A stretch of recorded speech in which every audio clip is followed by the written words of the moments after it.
headlines keep showing up, but you won't find many of them. In fact, you won't find any of them in the mainstream media to speak of. You find them at rents, but this is what we do. We try to bring you stories that matter. This one is a story that is called an extinction level event. It's called Fukushima. You don't hear about it. You're not allowed to. Here's another one. I'll put these up tonight. Alarming mass die-off on California beaches. Extremely high number of sick and dead animals, seabirds, sea lions, dolphins affected. Experts say, never seen this many sick birds. How many have to die before somebody cares? And that's a question that is really not rhetorical, it's real. Here's another one. Millions of dead sea creatures wash ashore in Hawaii. Carcasses found along miles of beach. That should trigger some alarm. I don't know what's going on over there. I've never seen anything like this. Now, I didn't see one story in the mainstream media about that. Nothing. Miles, millions of dead sea creatures wash ashore in Hawaii. Well, we know if you've listened to the program, you know exactly what's causing that. With us this hour, Dana Durnford up in BC, one of the great heroes of this beyond a catastrophe called Fukushima. Hello, Dana. Welcome back. Hi, Jeff. Hi, everyone. Yeah, the stories. You were telling there. They're horrific. Horrific. I see the sea lions a couple of weeks ago trying to snatch a little girl, and now in that same area. Yeah, what was it? Tell us that story. Tell us that story.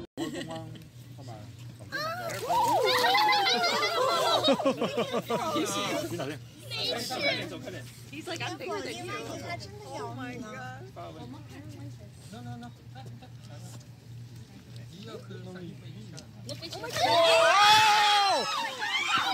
Oh my god! Oh my god!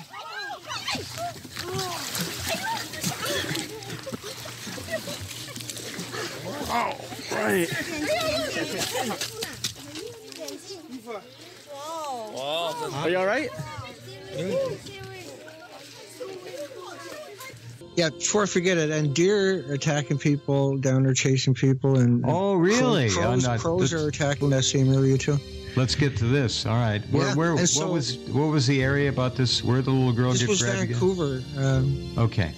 So Vancouver, and so we've been talking about stuff like this before, where you see attacks up on the humans. We're seeing more bear attacks and everything else. But we're not seeing a lot of bear out there either. So a lot of the mammals are already gone. Oh, true. But the sea lions are there, so that begs the question, why are killer whales emaciated? And the sea lion actually left teeth marks in that little girl, snatched her right off the wharf. And now I've dropped my weight belts as a commercial diver. I've had 14,000 hours underwater. And I've dropped my weight belts, and so I'm kind of ashamed of this, but about 300 times. But for sea lions, but they've never physically hurt me or touched me. And it was just because I was right smack in their territory. It was always the male, and they would do the exact same thing every time. I couldn't conquer my fear. And so my solution was drop my weight belt and go get it later when buddy calmed down. And I lost a lot of weight belts that way. Because I was doing it, anybody don't understand, I'm doing 6 hours a day on the ocean floor, typically 315 days a year. Wow. And so talk about loving your work. Jeez. Yeah, I did so. 100%. You couldn't drag me away. You had to wreck me, and that's what happened, basically. I was at 128 days straight, 6 hours a day on the floor, and I woke up in a hyperbaric chamber, and I was done. And that was 15 years ago, so just starting to reclaim some of my life now.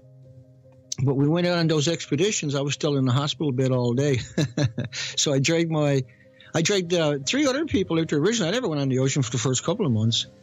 But because we were traveling, I started becoming more mobile. And then, you couldn't fund an operation continue on like that. No. I don't know how you did that, but you did. We don't. Nobody knows. Well, it's just people out there made a stand, I guess, is the better way of looking at it. And I was the vessel, so to speak. How many made us, Dana, just a minute. How many people have really put their lives on the line like you have to try to help humanity understand they're facing extermination?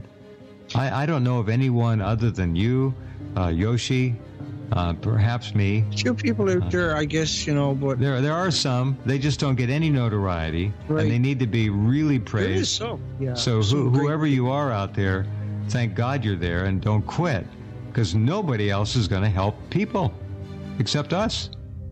Yeah, no, like you say, I'm struggling, and I understand that, I was fortunate enough to be able to do what I'd done. I shouldn't expect to be able to do more than what I already done. But I'm like that, where I'm continuing to try to. And so I think of the world that way. Lately, I've been taking on all the major universities, looking up their presentations on Fukushima and dissecting it, seeing if they're being. Are they even putting out any relatively current presentations?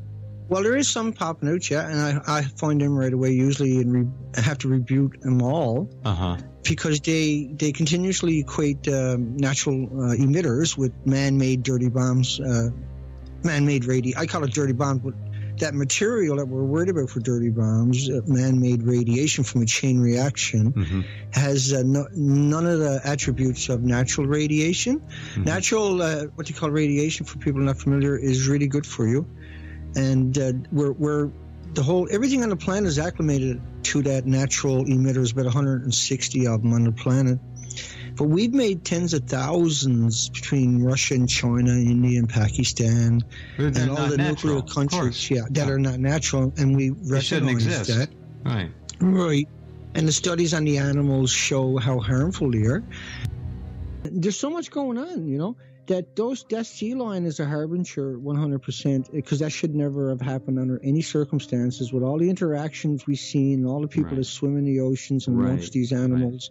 And think about what I done with the wild ones, where they weren't acclimated to the humans. And so I was out in Mother Nature, and I knew all these commercial divers for a very long time. And so we have a tremendous amount of hours underwater. And the only interactions where they really truly come in contact was when you encroach their. So say if you got 200 sea lions, I mean, you're talking. These are like polar bears. Even the small ones, like a 1,300 pounder, is a small sea lion. 2,000 pound. I didn't know that. I didn't know that. Yeah, that's big. That's awfully big. Yeah. They have the muscles of a bear, the jawbones of a big grizzly bear or a polar bear. Wow. And so their routine would be to drag the little girl or person or an animal or pet into the water, let it drown before they come back in. But this was definitely, I watched it over and over, and so I've seen so many. I know so many things. And people were saying, "Oh, the animals are starving." No wonder they're done it right, and it's just this disconnect of what they're saying. It just seems surreal, because you hear those connotations where all the animals are starving to death along the coastline. All the sea lions are bags of bones that they're finding, emaciated. All the killer whales are emaciated. All the birds are emaciated. All the salmon, for goodness sakes, of all things, are emaciated. And how does a killer whale get emaciated when there's still sea lions around, et cetera, et cetera? Because they can eat everything, and they do.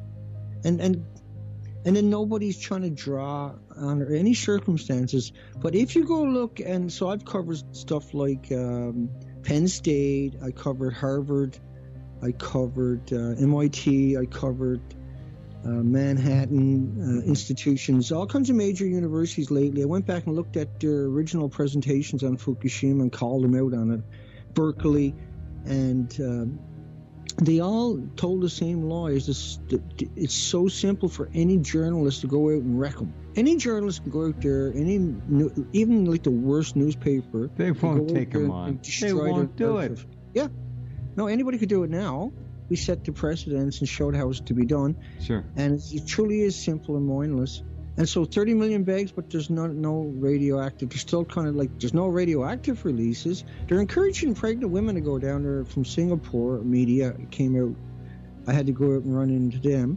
And wait. Encouraging pregnant women from Singapore to do what? To go to Fukushima on shopping sprees.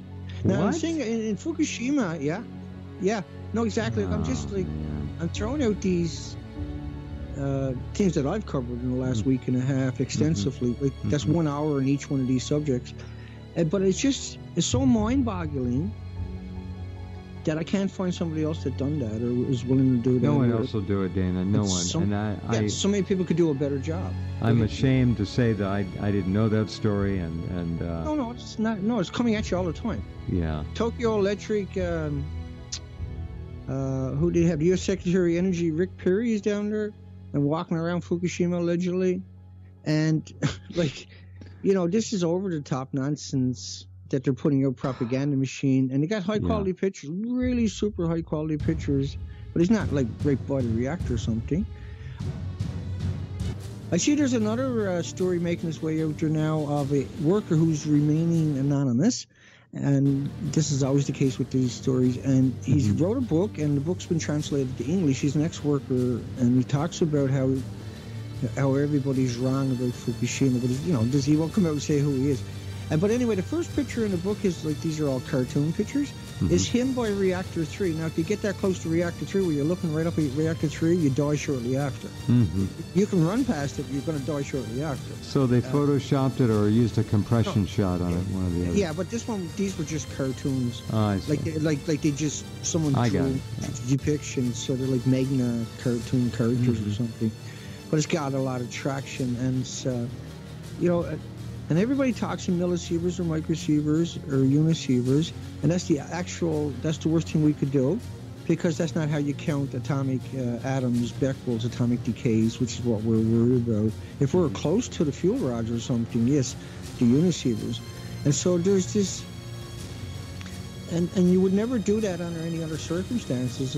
But if you're trying to manipulate the public, you talk about it, because we equate that kind of routine with the natural stuff. But man-made, because natural stuff like potassium-40 is not floating around in the air, which is what you get allegedly out of a banana that's radioactive. But in other words, you can't power a light bulb or something like that with this stuff.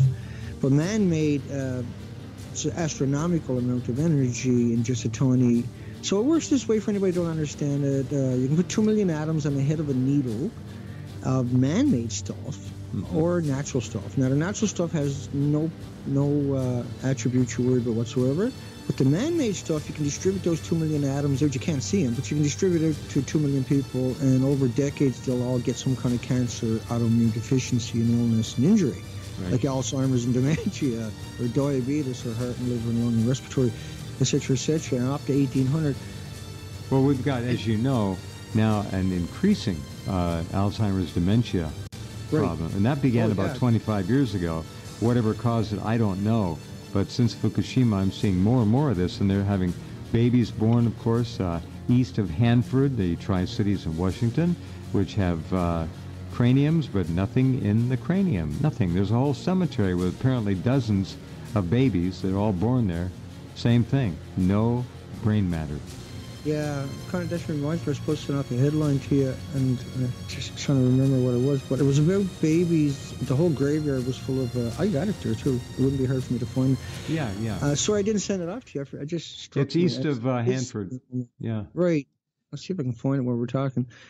But exploring with Cody, exploring with Josh, these are two YouTubers that got a lot of subscribers. And they were coerced into going, they're only kids though, and they were coerced into going into Fukushima evacuation zone with no mask on, no equipment whatsoever, no Geiger counter. Did I see that video? I might have. Yeah, and someone gave him a Geiger counter.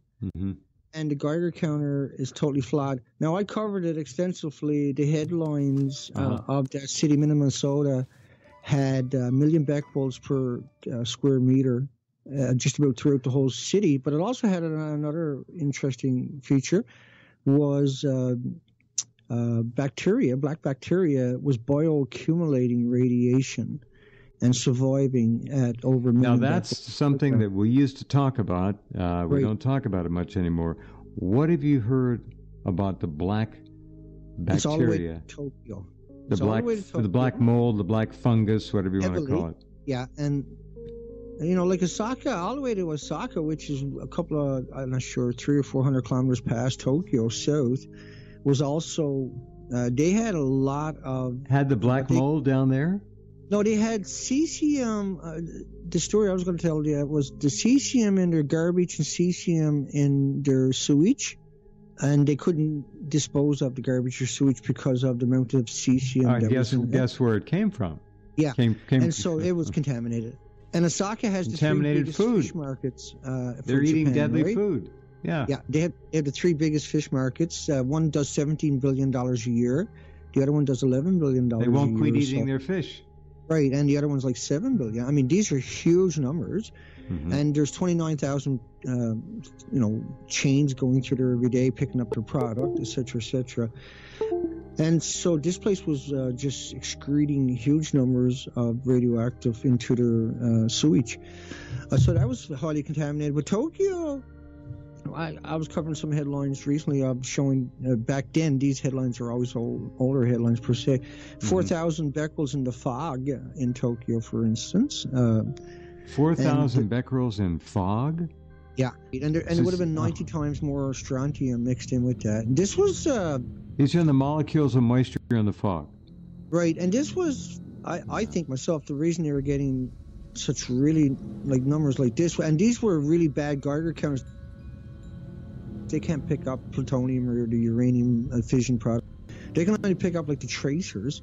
And so to me, like I was thinking originally, and I covered more on that, it was the buckyballs from spraying salt waters on that reactors for the first 40 days or something like that, where they had no options. They had, see, as we covered before, Jeff, like a coal plant goes down, you fix it. You don't stop the barbecue. The kids just keep playing baseball, blah, blah, blah. And if you have an oil facility, it catches fire and blows up, you keep playing baseball, or you fix your barbecue and keep barbecuing. You don't run away and evacuate that part of your community or country. But when a power plant goes down, it's like leave the bank vault doors open and just run away. Leave the supermarkets full of food and run away. And it's just like leave the animals and pets behind and run away. It's just like, it's sort of disparage of what our values are supposed to be anyway. Why would we have something like that on the planet? How did we get to that one? It was all predicated upon lying to everybody, right? How could we be so stupid to have that? But here we are, we got it. 440 of them. So a solar flare from space, from the sun, like a carrying event or something that took out the power system, melted the power lines way back, that would take out all the power plants immediately. Within most of the power plants in America themselves would go down in about 2 hours without water. They would start to melt down. Not 2 days, not 2 weeks, but the reactor themselves. And then the fuel pools would have been somewhere on site. You wouldn't have been able to get in there, and then they would have lost power to that, and they would have went after, say, a week. So the fuel pools are boiling off 120,000 liters a day. You got to keep putting in there. That's reasonable.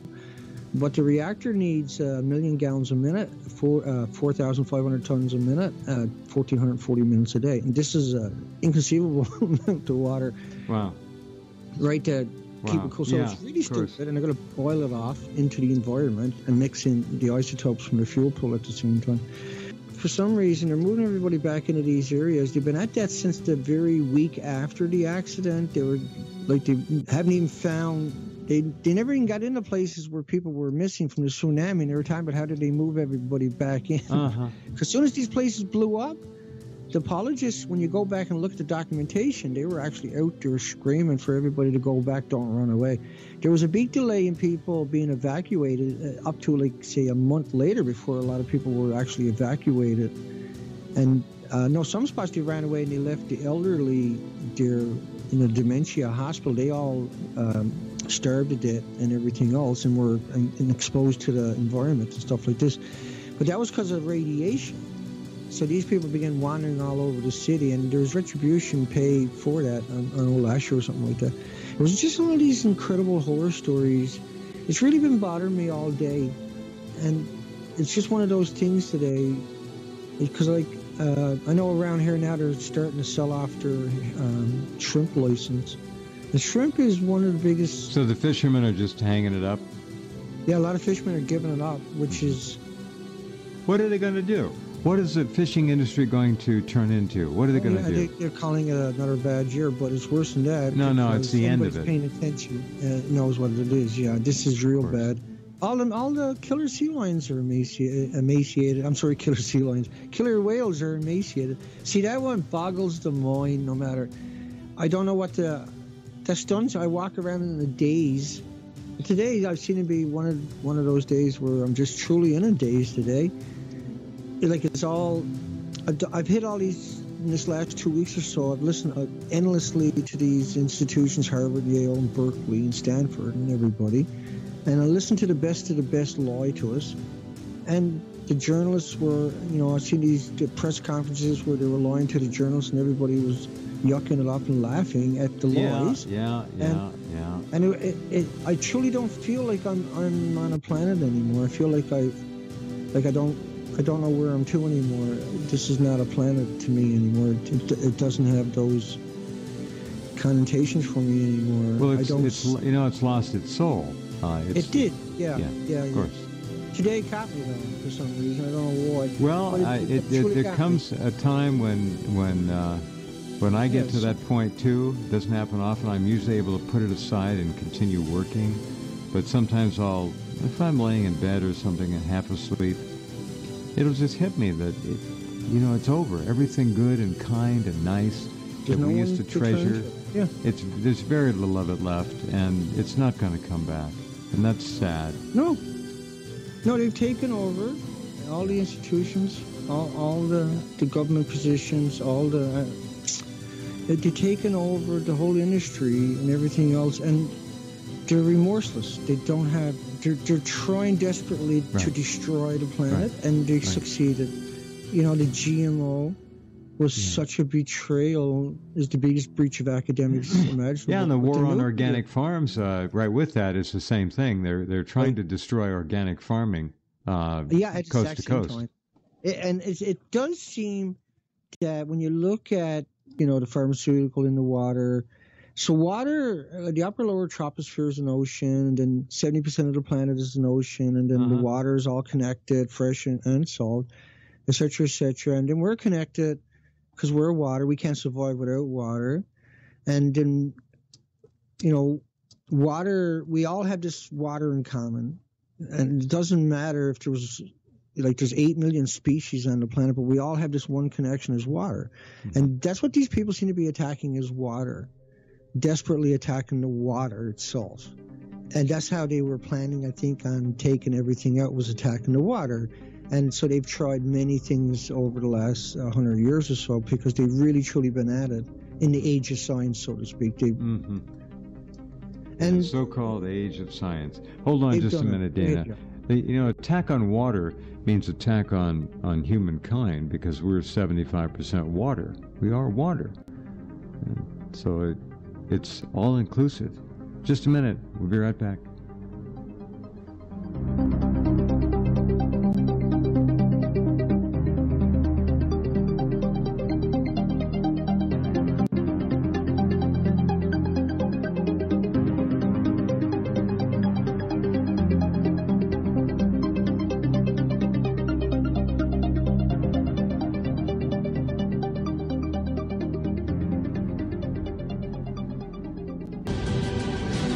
Okay, and we're back with Dana talking about your future, your lives. And when I see stories like I did today, millions of dead animals on miles of beaches in Hawaii, and you don't see a word of it in the mainstream media, what do you know from that? What can you infer? What can you deduct? What do you know immediately? It's covered up. This is totally being deprived of this knowledge. And the stories are huge. The word has come down. If you go back to I don't want to jump off the subject here. Operation Northwoods, just look it up and read about it.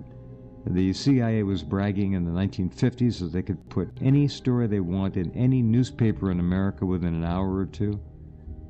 And that's on the streets. So look where they are now. It's speed of light. It's information control, absolute utter dominance.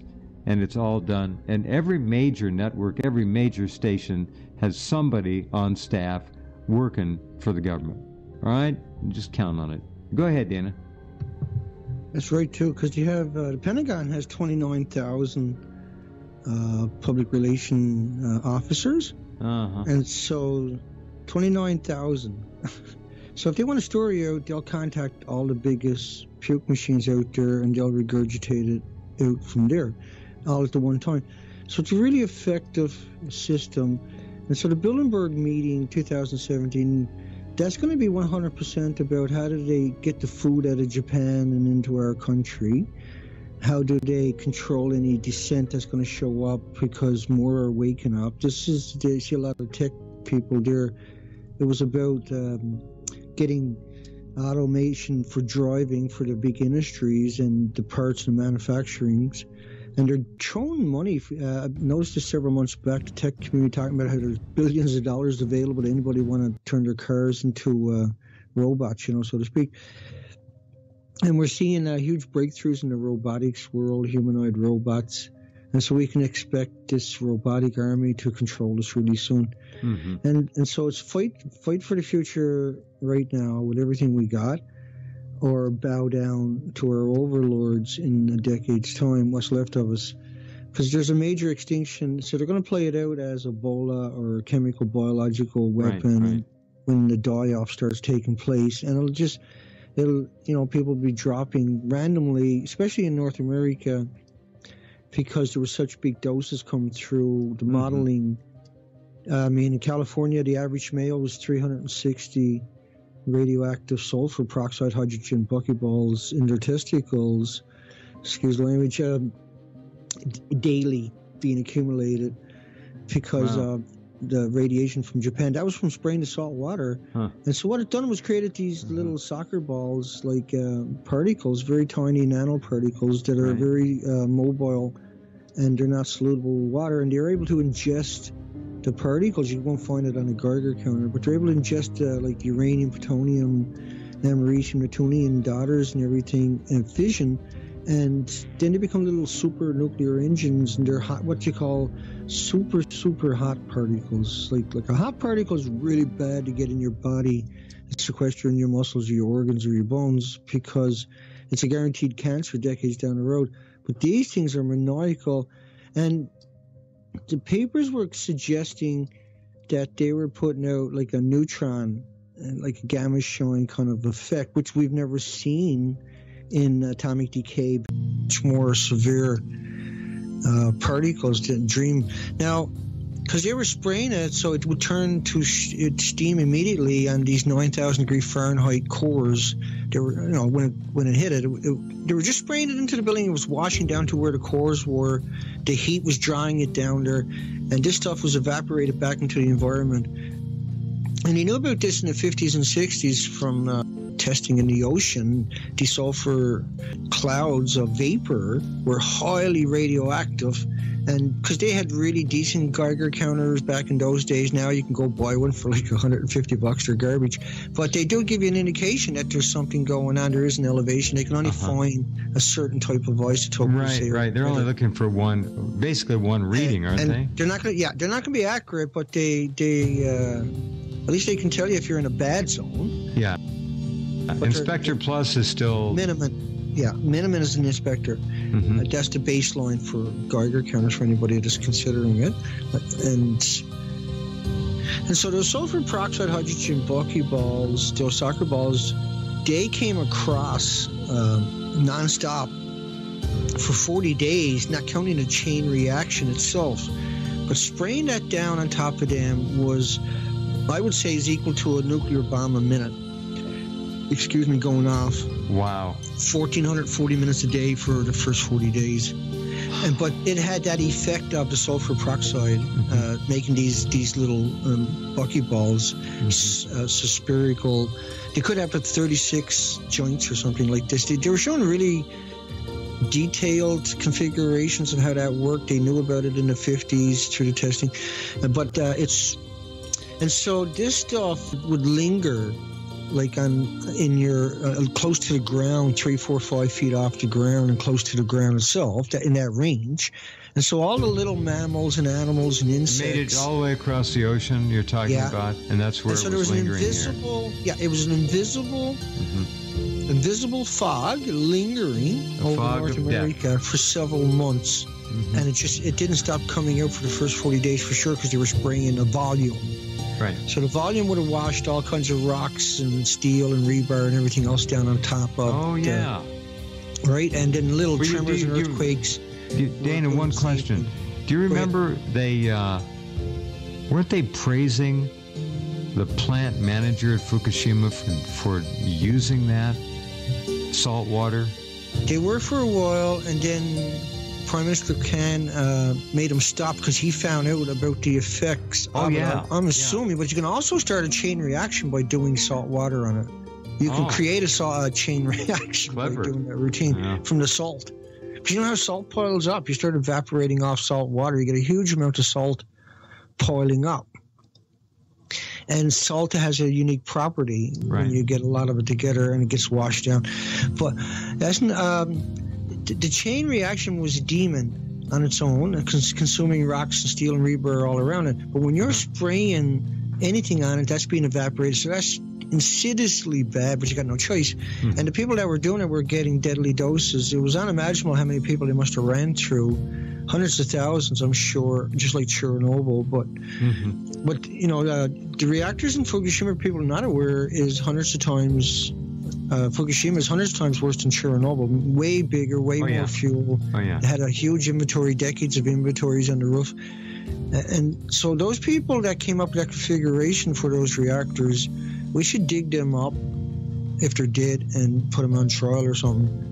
You know, because that's how I feel about these people. It's not a morbid thing I'm saying, folks. Trust me, down the road, people will see a lot worse than that. It's just that these are total criminals and should be held accountable even if they're gone. They should be named and shamed. And the institutions... Named and shamed, yeah. I mean, that's all we got left, and that doesn't really work. That's exactly right. What would we do if we seen a big meteorite coming at us? Well, they wouldn't tell us.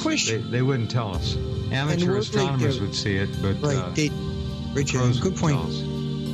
Like in a perfect world, 7 billion people would be given the opportunity to come up with a plan. Somebody, like if you told everybody and everybody worked on it, we might come up with not necessarily a solution, but something. But when nobody has an opportunity, then here's another one that goes along with what you're saying.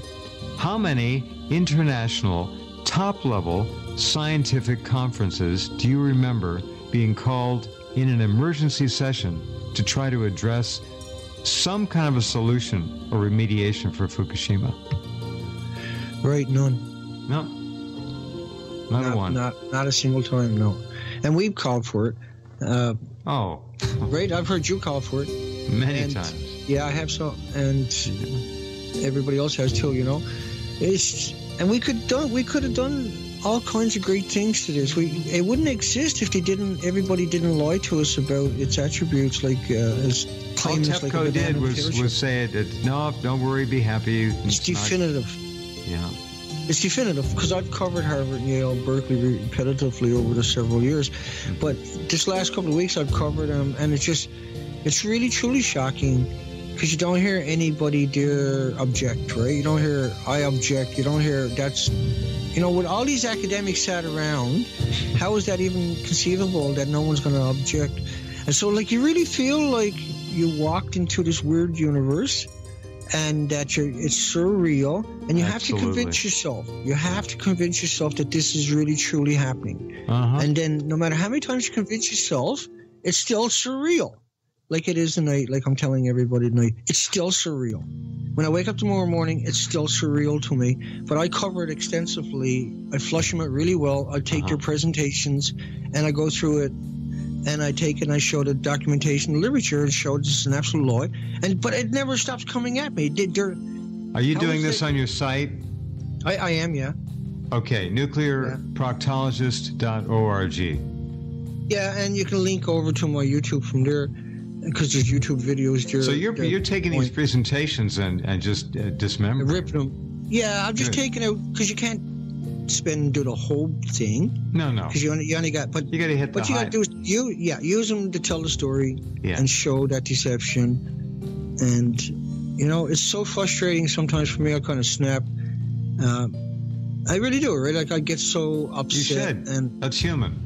It's okay. Yeah, it is, but I got 6 gag orders against me already, Jeff, so it doesn't quite work out the same way as it does for everybody else. Is anybody bothering you, Dana? Yeah, I'm getting a lot of threats. They've been up stalking me heavily. Especially some of the internet stalkers have been up here. I got their post. So these are gang stalkers, basically. Yeah. I've had them come up to me in town here. Oh, really? And so some of them have crossed the lines for sure. And they've been up here working the community, trying to work the community against me. It looks like we might have had one of them into the radio station from the institution, from a certain institution I'm not going to mention, that was determined to try to destroy me. And without ain't gonna happen. It'll never happen. Your work is untouchable. In the community itself. I understand. That's disgusting. The community knows me, and so that's not an issue. But it is interesting, the stuff that I'm hearing from the community about people employing stuff. And like, I'm such an open person in this community. I don't hide away who I am or what I do in any sense of that word. I'll challenge anybody. I'll go toe-to-toe with anybody, too. Of course. And I'm not going to back down from anything or anybody out there. I don't care. Not walk right up to my face in this community. And I do it in my show where I'll put up my telephone number in the community. Come here, give me a call. I'll come meet you. Do any of the people in the community... I'm not afraid of nutting. Yeah. Do they? Of course not. Do they call in and give you good words, good marks sometimes? There must be some. No. And so I haven't invited that, really. Did you say no? Nobody's calling you from your own community and thanking you for what you're doing? Yeah, no, in the sense of I get that in the comment section anyway, and I know through the people that have donated repeatedly, for instance, and yes. I'm a humble person like yourself in that context, and it's not about. I do get messages of people, though, don't get me wrong, that do thank me endlessly, Jeff, yes. And I do get people, putting accolades on me that are just, how do I live up to that stuff? It's going to be hard and humbled by Well, you've already like done that. it, okay? I mean, that's really nice that people are doing that. And a lot of people would like to thank you, but they're afraid to do it because they don't want their name out there. Absolutely. They know the government's watching. That's smart. Yeah. They're smart. They know their mail's monitored. They know.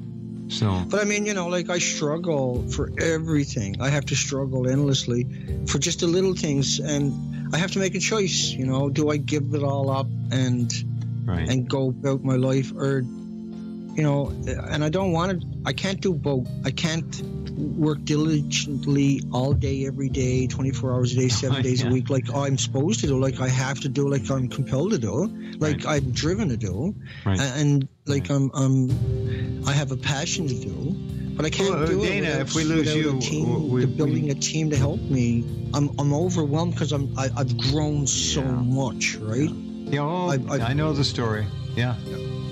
And I'm doing it by myself still. And I'm just, you need to bring in a lot of money to maintain it. And do you want the responsibility? Do you want that burden? And like every time that I take these burdens on, I take them serious. And so I overloaded myself to the point where surely I can't possibly do anything else, but I always seem to do it. And there's nothing I won't do for the planet, so to speak. There's nothing I won't do. It's non-ending. I'll get up at 5 in the morning and work till 10:30 a.m., just like on a drop of a hat to get through. Yeah. It's incredible. If I was given that opportunity, that freedom that the average academic has, that latitude and those people that they have at their disposal equipment. Imagine, to me, I could change the world so easy, so much better in so many facets. And I'm such a versatile... I'm on the world stage the whole time, paying attention in the background at the same time. And so, I was built for it, but I don't know how. I'm one of those people who, I don't want to mention certain names of people because I don't want to align myself with anybody.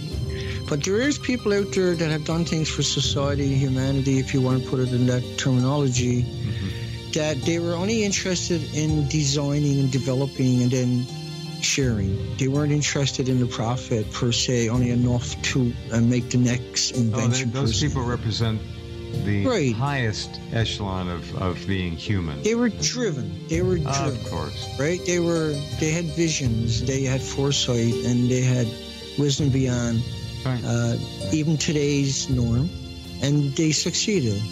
But it was a terrible struggle, unbelievable endurance, and I don't feel we have the time. See, we have no time. No. Times no.